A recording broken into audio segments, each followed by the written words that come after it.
Hey guys, Luke here, and today we're going to be talking about Black Panther, and more specifically, Killmonger, the villain of Black Panther. And I'm going to say why I think he's by far the best MCU villain so far, and I honestly don't even think Thanos can pass him. So I'm going to go over 3 points why, 3 points kind of dumb, but 2 points at the beginning are actually pretty dope on why I think this.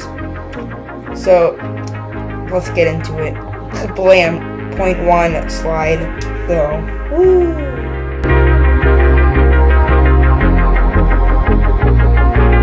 So, he actually has an interesting backstory for once in her life. We got a MCU villain that didn't just pop out of nowhere and go, I work for Thanos.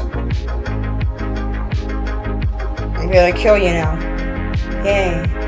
Now, I'm not saying villains have to have a backstory, because like Heath Ledger's Joker, he didn't have a backstory, and that kind of added to his mystery. But I mean, it actually worked for him. There's been a couple that have had like no backstory at all, or just a really crappy backstory, and it doesn't really work for them. It's just like, you kind of want to know. You're trying to put in that mystery vibe, but I mean, not working very well. Some of the examples of them having crappy, boring, or just no backstories at all one example is in Avengers 1, when the other, I believe his name is, just goes up and says, hey, I'm working for Thanos, so Loki, if you could help me out here and get that Infinity Stone, or the Tesseract, that's helpful. Thanks. Bye. Another one is Red Skull, which he was literally just a Nazi, or the leader of the Hydra. Killmonger actually has an interesting backstory though. So basically what happened was, the old Black Panther, T'Challa's dad, I don't remember his dad's name, but he was the old Black Panther, and he kills his brother because he betrays Wakanda.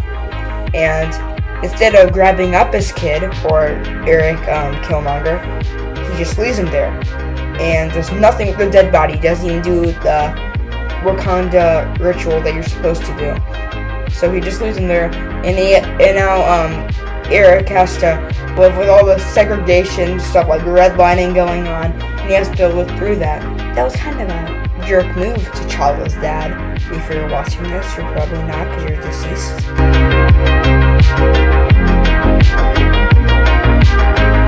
My next point is, he's not exactly a villain. So hear me out here. It depends on the perspective. So basically, Killmonger's point of view is, with all that crappy stuff that's been going on with segregation, redlining, slavery, we should be controlling the world since we're able to. Maybe we can have the chance of being on top. That's Killmonger's perspective. To someone like Wakabi, he's probably going something like, yeah, I agree with that. But then for someone like T'Challa, like, no way. We cannot be taken over. So it just depends how your perspective is. Because Killmonger has a point of view, but he's an extremist. The difference with Killmonger and someone like Loki's just a whiny little baby that didn't get to become king, so he's like, hey, I want to try and take over Asgard. And then Killmonger is different, because he's like, I have an opinion. My opinion, I think is right. So, since we can, I'm going to take over Earth. And when you take all that extremism out of his opinion, it's kind of correct. It's kind of like, yeah, people have done some pretty crappy stuff through racism, segregation, redlining, stuff like that. So I do kind of get where it's coming from. If you take all that extremism out of there, from invading Earth and stuff like, well, invading everywhere else. So in reality, he isn't a villain. It just depends on your perspective of the issue. So you can't really say he's evil, because evil's all just our perspective.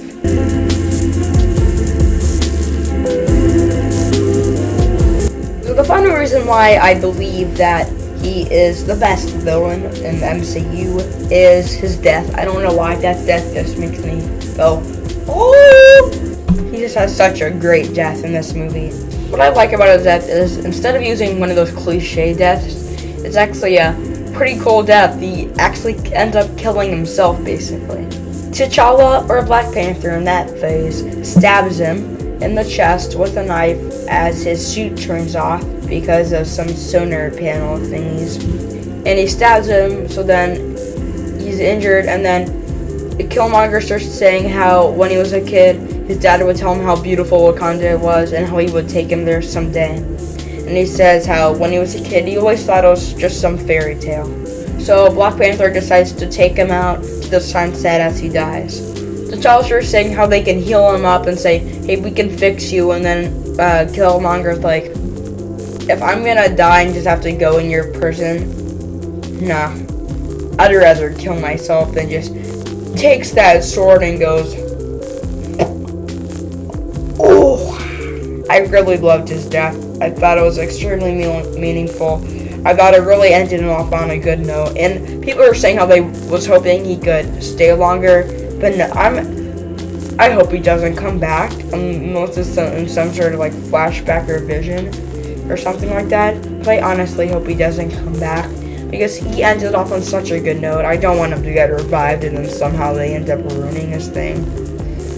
I don't want him to come back with Thanos going like, hey bro, you could really help me. I'm like, okay, that would ruin his character in my opinion. I don't want him to come back and him completely change where he finally agrees with T'Challa. That completely would ruin his character, I think.